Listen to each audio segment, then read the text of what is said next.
صفائے حیرت آئینہ ہے سامان زنگ آخر، صفائے حیرت آئینہ ہے سامان زنگ آخر، تغیر آب برجا ماندہ کا پاتا ہے رنگ آخر۔ السلام علیکم ناظرین، ہے بس کہ ہر ایک ان کے اشارے میں نشاں اور، ہے بس کہ ہر ایک ان کے اشارے میں نشاں اور، کرتے ہیں محبت تو گزرتا ہے گماں اور۔ اس غزل کی پہلے شعروار تشریح کی گئی، اس کے بعد پھر اس غزل کو ایک ویڈیو میں بھی آپ کے سامنے پیش کیا گیا۔ تو اس کے بعد آج ایک نئی غزل کا آغاز ہونے جا رہا ہے۔ اگرچہ اس غزل کے متعدد اشعار ہیں اور وہ ہمیں کسی خال دیوان میں ملتے بھی ہیں، لیکن جو مروجہ دیوان ہے اس میں اس غزل کے دو ہی شعر جو ہیں وہ ہمیں دکھائی دیتے ہیں، لہذا آپ کے سامنے ان دو اشعار کی شرح پیش کی جاتی ہے۔ تو سب سے پہلے اس غزل کا مسئلہ جو کہ غالب کے مروجہ دیوان میں موجود ہے، تو سب سے پہلے حسب دستور اس میں موجود الفاظ کا ایک جائزہ۔ ناظرین، یہ دو شعر غالب کی ذہنیت، غالب کے فن، غالب کا جو ہنر ہے اس کو سمجھنے کے لیے بڑے بنیادی شعر ہیں۔ اس سے پتہ چلتا ہے کہ غالب کتنا مشکل پسند تھا، اس کی ذہنی جو سمت تھی وہ شروع میں کیا تھی۔ لہذا اس ویڈیو کو آخر تک ضرور دیکھیے گا، خاص طور پر وہ احباب جو غالب کے ہاں الفاظ کو دیکھنا سمجھنا چاہیں کہ کس طرح سے غالب کہاں سے ڈھونڈ کر جو ہے وہ الفاظ لاتا تھا، ان کو تو یہ ویڈیو ضرور ہی دیکھنی چاہیے۔ تو ہم بلا تاخیر ویڈیو شروع کرتے ہیں۔ سب سے پہلے حسب دستور الفاظ کا ایک جائزہ۔ صفائے حیرت آئینہ ہے سامان زنگ آخر، صفائے حیرت آئینہ یہ ایک مکمل مرکب ہے، اور یہ بھی یاد رکھیے گا کہ غالب کے عہد میں بالعموم جو ہے وہ آئینہ فولادی آئینہ مستعمل ہوتا تھا، تو یہ اسی آئینے کا ذکر ہے۔ صفائی، اس کا صاف ہونا، چمکدار ہونا وغیرہ وغیرہ۔ حیرت آئینہ، حیرت آئینے سے متعلق شعراء ہمیشہ باندھتے چلے آئے ہیں۔ وہ کیسے کہ آپ نے مشاہدہ کیا ہوگا کہ جب کوئی شخص کسی بات پر حیران ہو تو وہ ساکت و جامد نظر آتا ہے، یعنی کسی انسان کے حیران ہونے کی جو نشاندہی ہوتی ہے یا اس کی حیرانگی کا جو پتہ چلتا ہے وہ اسی سے پتہ چلتا ہے کہ جب انسان یک بات کرتا ہوا، حرکت کرتا ہوا بالکل جامد ساکت ہو جائے تو بندہ حیران ہو جاتا ہے کہ یہ ہو کیا گیا ہے۔ کوئی اچانک اس کو کوئی ایسی بری خبر ملے یا کوئی ایسی ہی انہونی بات اس کے سامنے ہو کہ جس کی وہ توقع نہ کر رہا ہو تو بندہ حیران ہو جاتا ہے۔ تو حیران ہوتے ہی سب سے پہلا کام یا سب سے پہلا اثر جو اس پر مرتب ہوتا ہے وہ یہ ہوتا ہے کہ وہ ساکت و جامد ہو جاتا ہے، حرکت نہیں کرتا۔ تو آئینہ چونکہ جب کوئی دیکھنے والا اس کو دیکھتا ہے بالعموم وہ اس کو ٹھہرا کر دیکھتا ہے تاکہ اپنے چہرے کے نقوش اس میں آرام سے دیکھ سکے، یا اپنے چہرے کی کوئی تراش خراش کرنا چاہے وہ بھی سکون کے ساتھ کر سکے۔ تو اس لیے آئینے کو جو ہے وہ بالعموم حیران باندھا جاتا ہے کہ آئینہ حیران ہے، یا فلاں آئینے کی طرح حیران، کہ جس طرح سے آئینہ بالعموم ساکت و جامد ہوتا ہے، جیسے میں نے عرض کیا کہ اس کو بوقت استعمال ساکت و جامد یا ٹھہرا کر ہی استعمال کیا جاتا ہے، تو اس لیے آئینے کے ساتھ حیرانگی کو جو ہے وہ وابستہ کیا جاتا ہے۔ اس کے بعد آگے لفظ آئینہ، اس کے حوالے سے میں پہلے بھی متعدد مرتبہ بتا چکا ہوں، یہاں پھر دہرا دیتا ہوں کہ آئینہ کے اندر دو تلفظ ہیں یا اس کے دو لغات ہیں کہ اس کو آئینہ یعنی مفعول کے وزن پر بھی باندھا جاتا ہے جیسا کہ یہاں بندھا ہوا ہے، اور آئینہ فاعل کے وزن پر بھی باندھا جاتا ہے، یعنی حمزہ کے بعد جو یہ ہے وہ کبھی استعمال ہوتی ہے اور کبھی استعمال نہیں ہوتی ہے۔ اگر آپ اس لفظ کو مکمل طور پر باندھنا چاہیں تو پھر آئینہ یعنی جیسے یہاں ہے حمزہ کے بعد یہ بھی استعمال ہوگی، اور اگر آپ اس کو اختصار کے ساتھ اپنے شعری وزن کی رعایت کی وجہ سے یا کے حذف کے ساتھ باندھنا چاہیں تو پھر بھی اجازت ہے، تو پھر اس کا وزن جو ہے وہ فاعل بن جائے گا یعنی آئینہ۔ اس کے بعد سامان زنگ، سامان زنگ، زنگ کا سامان یعنی زنگ کا مجھ، اس کے بعد یہ جو آخری لفظ ہے آخر، اس کے حوالے سے بہت اہم بات تمام احباب غور سے سن لیں، وہ سب احباب بطور خاص جو ادب کی دنیا سے تعلق رکھتے ہیں، کہ یہاں بھی دو لفظ ہیں، ایک خے کی زیر کے ساتھ ہے اور ایک خے کی زبر کے ساتھ ہے، یعنی ایک آخر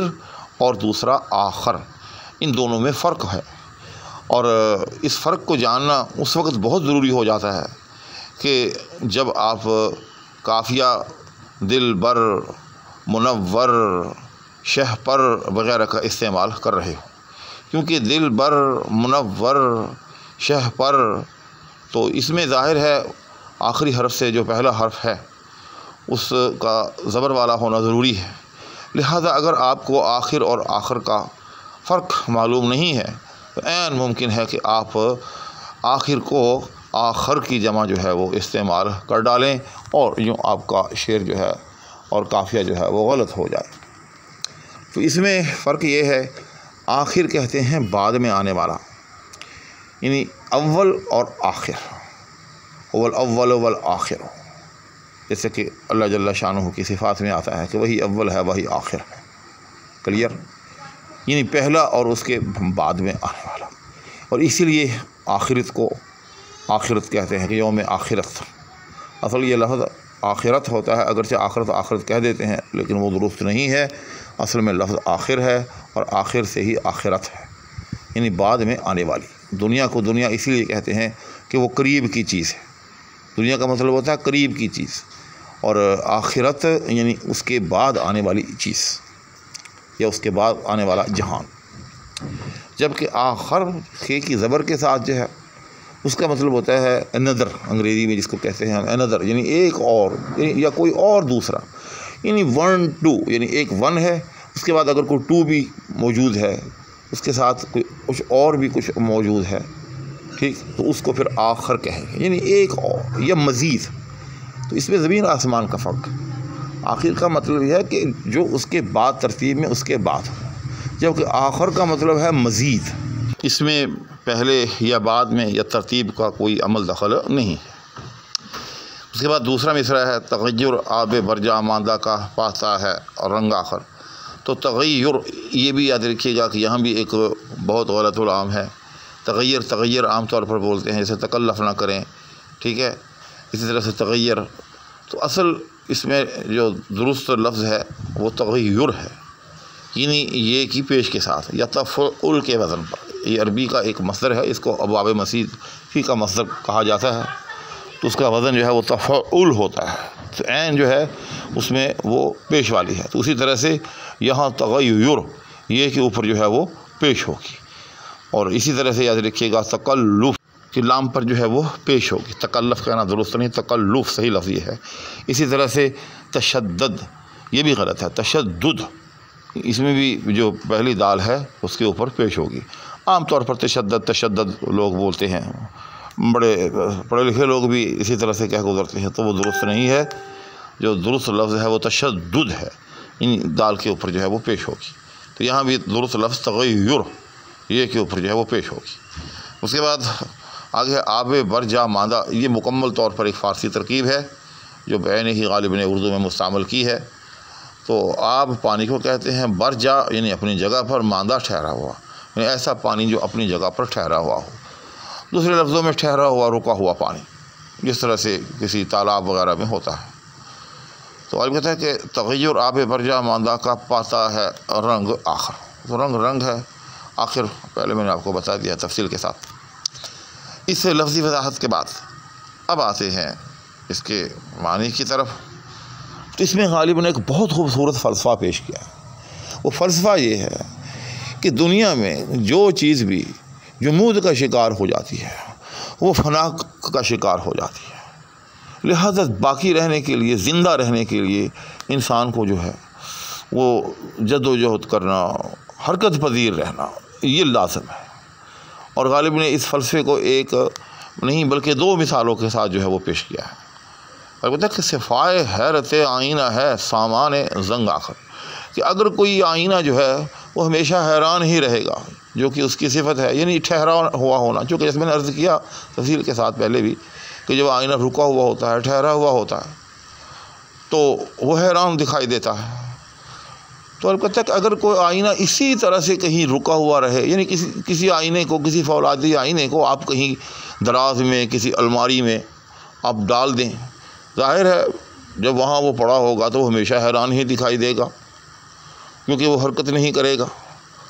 تو اس کا نتیجہ کیا نکلے گا کہ کچھ عرصے کے بعد اس کو زنگ لگ جائے گا، اور یہ ایک حقیقت ہے۔ تو اب کہتا ہے کہ اس کو زنگ کیوں لگا؟ زنگ اس لیے لگا کہ وہ آئینہ جو ہے وہ استعمال میں نہ رہا، وہ آئینہ جو ہے وہ حرکت پذیر نہ رہا، وہ ہمیشہ حیران ہی دکھائی دیتا تھا۔ لہذا اگر وہ آئینہ حرکت پذیر رہتا، اگر وہ آئینہ استعمال میں رہتا، ہاتھوں میں آتا جاتا، تو پھر کبھی بھی اس پر زنگ نہ لگتا۔ یعنی جمود جو ہے وہ فنا کا قرینہ، فنا کا سبب ہے۔ اس کے بعد دوسری مثال کہ تغیر آب برجا ماندہ کا پاتا ہے رنگ آخر، اس میں تاکید ہے۔ تاکید جیسے میں نے پہلے بھی کئی مرتبہ بتایا ہے کہ دو ایسے لفظ کہ جو باہم متعلق ہو لیکن ان کے درمیان فاصلہ آ جائے تو اس کو تاکید کہتے ہیں، اس کو تھوڑا سمجھنے میں دقت ہوتی ہے۔ تو یہاں بھی آب برجا ماندہ کا رنگ تغیر پاتا ہے، اصل یہ ہے کہ آب برجا ماندہ کا رنگ جو ہے وہ آخر کار تغیر پذیر ہو جاتا ہے، اصل یہ ہے۔ اب دیکھیں کہ تغیر آب برجا ماندہ کا پاتا ہے رنگ آخر، اب تغیر کا تعلق جو ہے اس کے ساتھ ہے، یعنی پاتا کے ساتھ ہے۔ آب برجا ماندہ کا رنگ جو ہے، آب برجا ماندہ کا اس کا تعلق رنگ کے ساتھ ہے، اور تغیر کا تعلق جو ہے وہ پاتا کے ساتھ ہے۔ تو آپ نے دیکھا کہ اس میں جو ہے وہ دو قسم کی تاکیدیں آ گئی کہ تغیر کہ جس کا تعلق پاتا کے ساتھ تھا اس کے درمیان بھی فاصلہ ہے، اور آب برجا ماندہ کا رنگ اس کے درمیان بھی لفظ پاتا ہا سے جو ہے وہ فاصلہ ہے۔ اس طرح اس میں دو قسم کی تاکیدیں آ گئیں، لیکن مفہوم بہت واضح ہے۔ اگر آپ تھوڑا سا اس کو جو ہے سیدھا کر کے پڑھ لیں کہ اگر کہیں پانی رکا ہوا ہو، یعنی آب برجا ماندہ ہو یا ٹھہرا ہوا پانی ہو، تو کچھ عرصے کے بعد اس کا رنگ جو ہے وہ متغیر ہو جاتا ہے، تبدیل ہو جاتا ہے، اور یہ ایک حقیقت ہے۔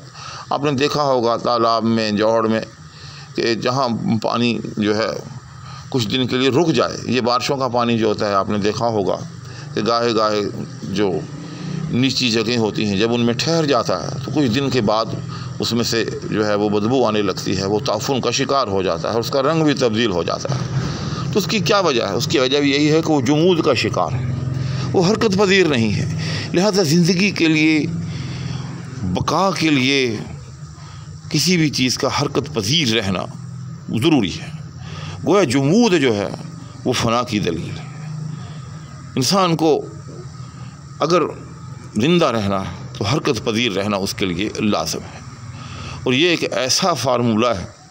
میں سمجھتا ہوں کہ یہ اپنی صحت کے لیے بھی لازم ہے۔ اگر آپ چاہتے ہیں کہ صحت مند رہیں تو اس کے لیے واک کرنا، اس کے لیے اپنے اعضاء کو حرکت دینا بہت لازم ہے۔ اسی طرح سے فکری طور پر اگر کوئی معاشرہ جمود کا شکار ہو جائے تو وہ بھی آہستہ آہستہ جو ہے وہ زوال پذیر ہو جاتا ہے۔ الغرض یہ غالب کا ایک ایسا شعر ہے کہ ہر اعتبار سے یہ فلسفہ جو ہے یہ ایک حقیقت ثابتہ ہے، ایک تسلیم شدہ حقیقت ہے۔ تو ناظرین، امید ہے غالب کے اس شعر کی وضاحت میں جو میں نے گفتگو کی ہے کسی نہ کسی حد تک احباب کے لیے فائدہ مند ثابت ہوگی۔ دعاؤں کی درخواست کے ہمارا اب آپ سے اجازت چاہوں گا۔ انشاءاللہ اس کا ایک شعر رہ گیا ہے، وہ اگلی نشست میں، اس کے بعد پھر کوئی خوبصورت سی غزل لے کر آپ کی خدمت میں حاضر ہوں گا۔ اس وقت تک کے لیے اجازت، اللہ حافظ۔